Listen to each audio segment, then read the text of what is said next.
Hello guys, SKV ഇൻസൈറ്റ്സിന്റെ പുതിയൊരു വീഡിയോയിലേക്ക് എല്ലാവർക്കും സ്വാഗതം. അപ്പോൾ ഐഡന്റിറ്റി 2025 ഫസ്റ്റ് റിലീസ് സിനിമ കണ്ട് പുറത്തിറങ്ങിയിരിക്കുകയാണ്. ടൊവിനോ തോമസ്, തൃഷ, വിനയ് റായ്, അജു വർഗീസ്, ഷമ്മി തിലകൻ, അർച്ചന കവി, ഇങ്ങനെ ഒരുപാട് വലിയ കാസ്റ്റിംഗ് വരുന്ന ഒരു സിനിമ തന്നെയാണ്. ത്രില്ലർ ജോണറിൽപ്പെട്ട സിനിമയാണ്. പിന്നെ അതേപോലെ അഖിൽ പോൾ ആൻഡ് അനസ് ഖാൻ ഇതിന്റെ ഡയറക്ടേഴ്സ് മുൻപ് ഫോറൻസിക് എന്ന സിനിമ ചെയ്തിട്ടുണ്ടായിരുന്നു. അതേ കൂട്ടുകെട്ടിൽ വരുന്നൊരു സിനിമ തന്നെയാണ്. ഇവർ തന്നെയാണ് എഴുതിയിട്ടുള്ളത്. സിനിമാറ്റോഗ്രാഫി നമ്മുടെ അഖിൽ ജോർജ്, അതേപോലെ എഡിറ്റിംഗ് ചമ്മൻ ചാക്കോ. അപ്പോൾ ഇതാണ് ഇതിൻ്റെ ടെക്നിക്കൽ വശം. ഇനി സിനിമയിലേക്ക് വരികയാണെങ്കിൽ ഫസ്റ്റ് ഹാഫ് ഒരു കൊലപാതകം നടക്കുന്നു.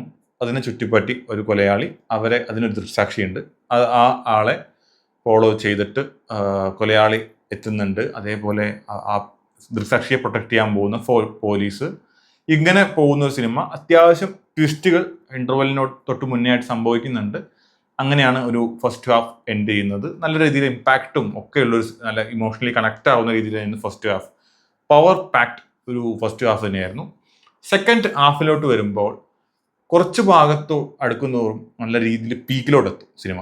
അത് കഴിഞ്ഞ് വീണ്ടും താഴോട്ട്, വീണ്ടും പീക്കിലോട്ടെത്തും, താഴത്തേക്ക്. ഇതാണ് ശരിക്കും പറഞ്ഞ സിനിമയ്ക്ക് സംഭവിച്ചുകൊണ്ടിരിക്കുന്നത്. പക്ഷെ അവസാനമൊക്കെ ആയപ്പോഴേക്കും കൺട്രോൾ ഇല്ലാതെ എവിടെയോ പോയി അവസാനിച്ച പോലെ ആയിപ്പോയി. ഭയങ്കര കൺഫ്യൂസിങ് ആയിരുന്നു ശരിക്കും പറഞ്ഞ സെക്കൻഡ് ഹാഫ്. പല ഭാഗങ്ങളും കുറച്ച് ക്ലാരിറ്റി കിട്ടാത്ത, ഒരു കൺഫ്യൂസിങ് ആയിട്ട് കണക്ട് ആവാത്ത, നമുക്ക് ആ ഒരു സ്ക്രിപ്റ്റുമായിട്ട് കണക്ട് ആവാത്ത പോലെയൊക്കെ ഒരു ഫീൽ ഉണ്ടായി. പിന്നെ ഒരു ആക്ഷൻ സീക്വൻസ് ഒക്കെ വരുന്നുണ്ട് ക്ലൈമാക്സിന്. അതൊക്കെ എനിക്ക് അത്ര വലിയ ഒരു ആവശ്യം ഉണ്ടായിരുന്നോ എന്ന് പോലും തോന്നിപ്പോയ ഒരു കാര്യങ്ങളൊക്കെ ആയിരുന്നു.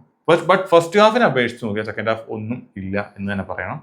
ഫസ്റ്റ് ഹാഫ് വാസ് ഗുഡ്, സൂപ്പർബായിരുന്നു. നല്ല രീതിയിൽ എൻഡ് ചെയ്യാൻ മാറുന്ന ഒരു സിനിമയായിരുന്നു. ബട്ട് എവിടെയൊക്കെയോ ഒരു ചേർച്ചക്കുറവ് ഫീൽ ചെയ്തു, ഒരു കോംപ്ലക്സിറ്റി ഫീൽ ചെയ്ത ഒരു സിനിമ തന്നെയാണ്. ടഫ് ആയിട്ടൊരു സിനിമ. ബാക്കി ടെക്നിക്കൽ സൈഡെല്ലാം ഗംഭീരമായിരുന്നു. ജേക്സ് ബിജോയുടെ BGM കാര്യങ്ങളൊക്കെ നന്നായിരുന്നു.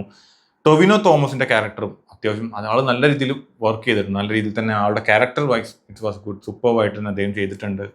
തൃശ്യാണെങ്കിലും അതേപോലെ ഷമ്മി തിലകന്റെ ക്യാരക്ടർ ആണെങ്കിലും എല്ലാവരും അവരവരുടെ റോൾസ് മികച്ചതാക്കി. പക്ഷെ സ്ക്രിപ്റ്റ് വൈസ് ഇറ്റ്സ് കുറച്ച് കൂടി കൺഫ്യൂസിങ് ആയിട്ട്, കാണുന്ന പ്രേക്ഷകരനെ കുറച്ചുകൂടി ഈസി ആയിട്ട് അല്ല സിനിമ പ്രസന്റ് ചെയ്തിട്ടുണ്ടെന്ന് തോന്നിപ്പോയി. ബട്ട് ഒരു ആവറേജ്, അതിനപ്പുറത്തോട്ട് ഒന്നും പറയാനില്ല. ഒരു ആവറേജ് മൂവി ആയിട്ടാണ് എനിക്ക് ഈ ഒരു സിനിമ ഫീൽ ചെയ്തിട്ടുള്ളത്.